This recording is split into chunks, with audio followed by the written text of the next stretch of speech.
Good afternoon, everyone. It is Sunday, March 27th, and we have two extremes which are developing here on the weather map today. A powerful winter storm is in the forecast for this upcoming week. It has not developed yet.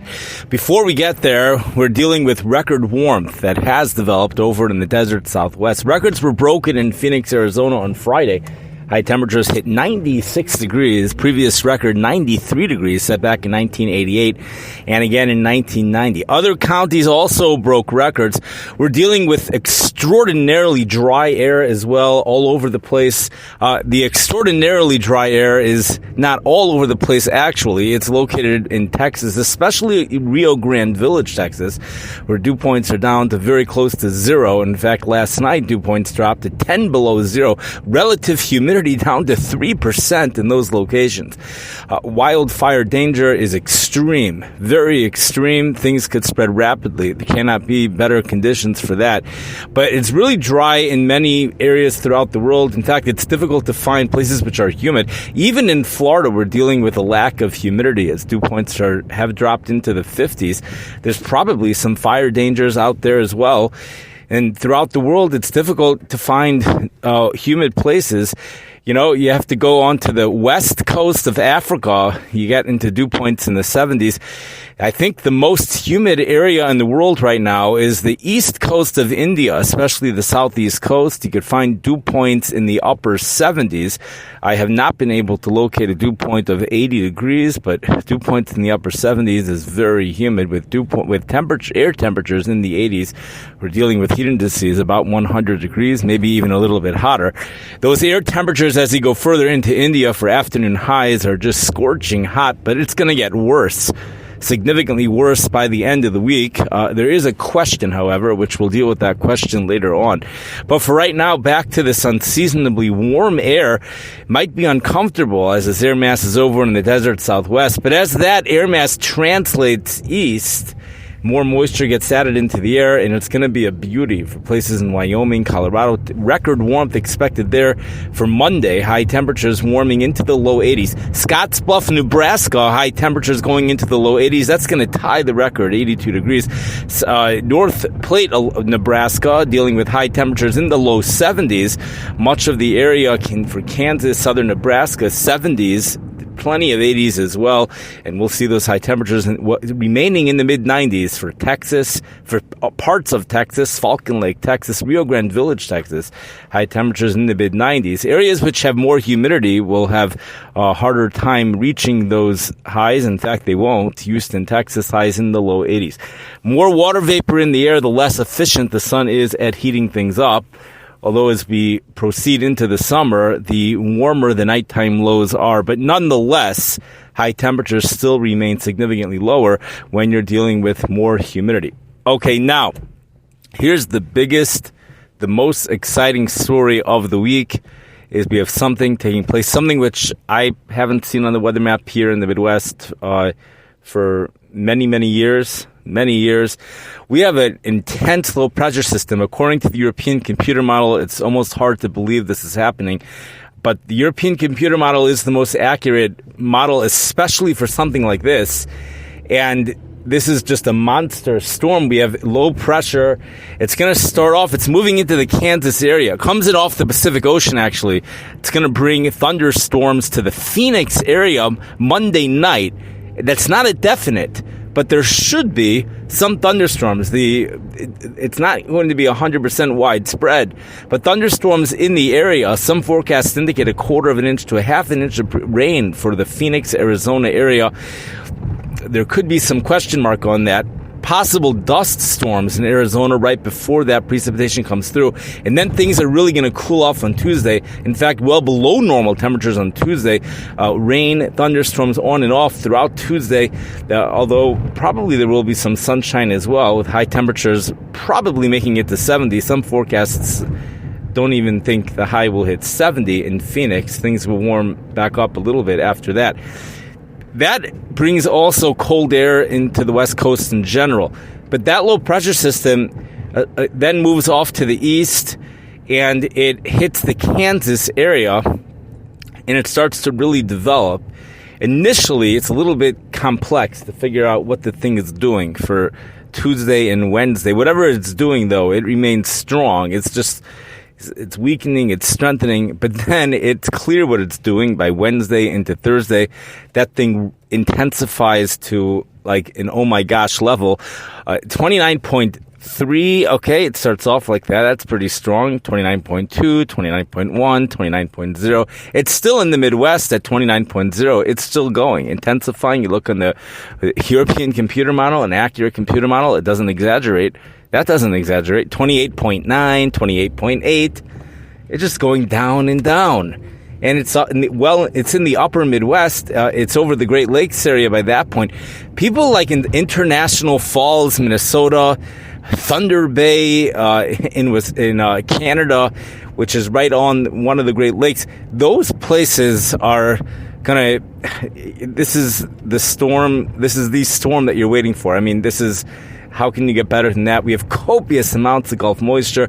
The sun is a powerhouse this time of the year.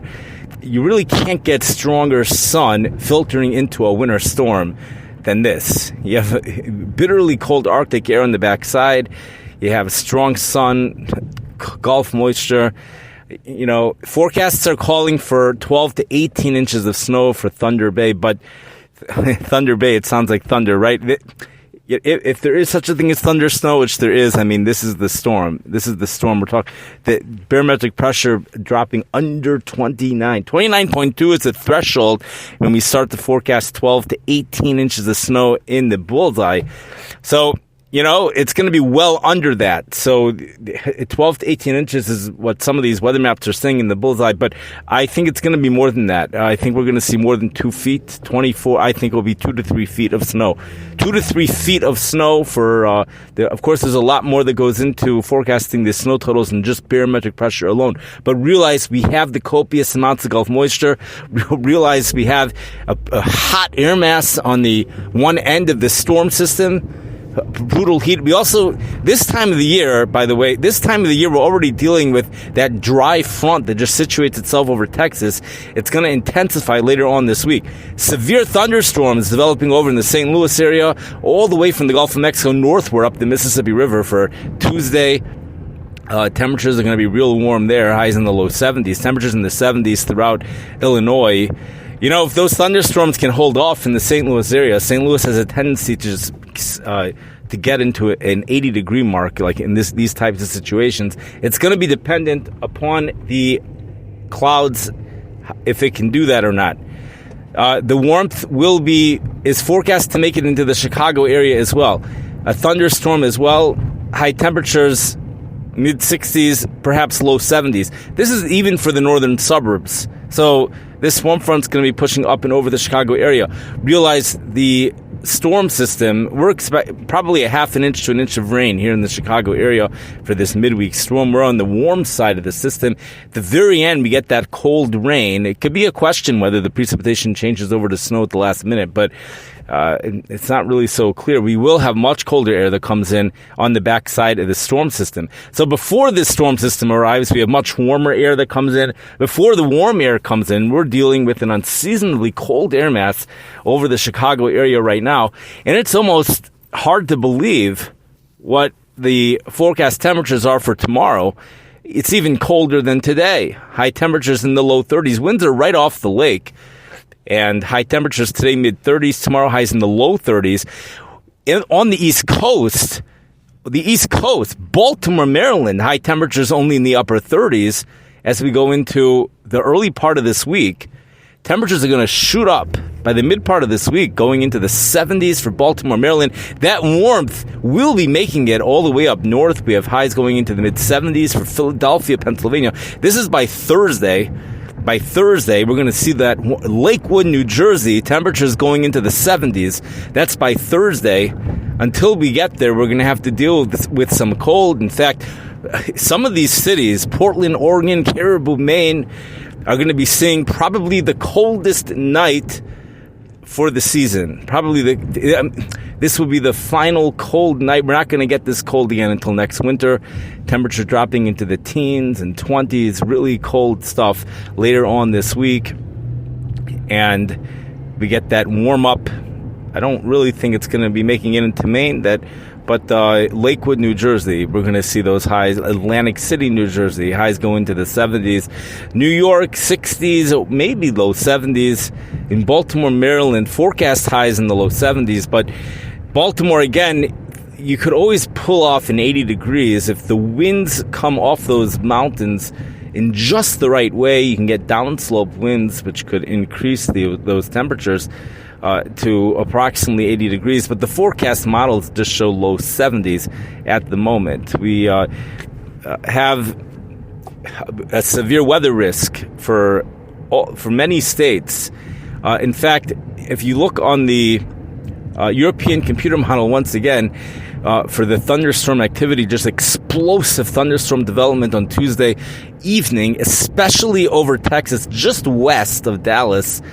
And, that's in the evening hours. So as that line of storms, whatever, pushes east, you're going to run into the overnight hours. Things tend to weaken at that point. But I think Tuesday night would be a good night to have a weather radio on, a weather radio, not the cell phone, but a weather radio with an alert system, because these types of we have the dry line, the cold, we have all this stuff combining together. Perfect scenario for tornadoes. That's going to be Tuesday night. In the middle of the night, this is also an area that's prone to tornadoes. People would want to have a weather radio on for that night and should not mind getting woken up in the middle of the night to an alert, because this could be a life-threatening, God forbid, situation taking place this Tuesday night. This is a major, major storm, probably the most exciting storm of the year. You have all these things coming together, and those snow lovers will get to enjoy it. People living in Thunder Bay, International Falls, Minnesota, Minneapolis, Minnesota, probably 6 to 12 inches over there. For Minneapolis, it's already starting to get complicated, trying to figure out the precipitation types. Some of it might fall as rain, some of it not. Some areas will be getting significant ice storms with power outages with this upcoming storm. But again, this is a low pressure system of 28.8 eventually. This is huge stuff. So I think this is a blizzard if there ever was one. I mean, this is really it's really big time stuff happening in the upper Midwest, and it's something that this is going to be quite some excitement going on over there. Going over into Africa, we have intense heat, probably as usual over there in the a city called Kifa in Central Africa. Temperatures at forecast, the hot spot. Temperatures are forecast to go up to 118 degrees. Let's see, Yad Soledispo is about 117 according to some sheets. According to some opinions, it's to translate it into English. It's not necessary to translate that into English because that it doesn't add anything to the forecast here. So 118 degrees Fahrenheit in Celsius. That's going high above 45 degrees Celsius. Probably close to, you're looking at 48 degrees Celsius. Good possibility, 48 degrees Celsius for some of those cities in Africa. We have a heat wave headed for South Eretz Yisrael, South Israel. Eretz Yisrael is the Hebrew way to say Israel. Anyways, South Israel and Eilat, we have a heat wave headed there, a solid 3-4 days with high temperatures well into the 90s. It would not be surprising to see a 100 degree plus reading here and there in the south part of Israel. It will also be getting warm elsewhere in the country, but in Israel and in India, the real scorching heat comes for next weekend. The question is, there's tons of haze, tons of pollution, and the visibility, in fact, in many areas in India and some other places are down to 2 miles. And that could be playing a significant role in why the temperatures are only 102, 103, 105. Because as you go further into the week, you'll see those models push those temperatures up past 110. But they also take the haze and the pollution out of the forecast. You just have to wonder whether people over there are more experienced in dealing with the accuracy of those models. Perhaps the forecasts should remain at only 105, 104 So that's something which I'm not familiar with. I'm not experienced with that. So, but people in India who, you're probably more experienced with that. Those long-term forecasts. Should we go ahead and say that it actually will be 113, 114 for some of those places in India, or will that pollution save the day? Interesting. The pollution save the day, cool it off to only 104 due to blocking out the sunlight. It's going to be difficult to breathe with all that pollution. They've issued many different advisories in regards to that, meaning an advisory for many different cities. It's the same advisory, air pollution and stuff like that. So I thank you everyone for listening, and I'm sure we have not covered everything. Things will come to my mind after this podcast ends, but we have covered a lot and plenty of excitement. So anybody who wants to look further into the various weather scenarios going on is always welcome to. This is just an introduction and inspiration. Thank you. Have a wonderful day. Have a great week.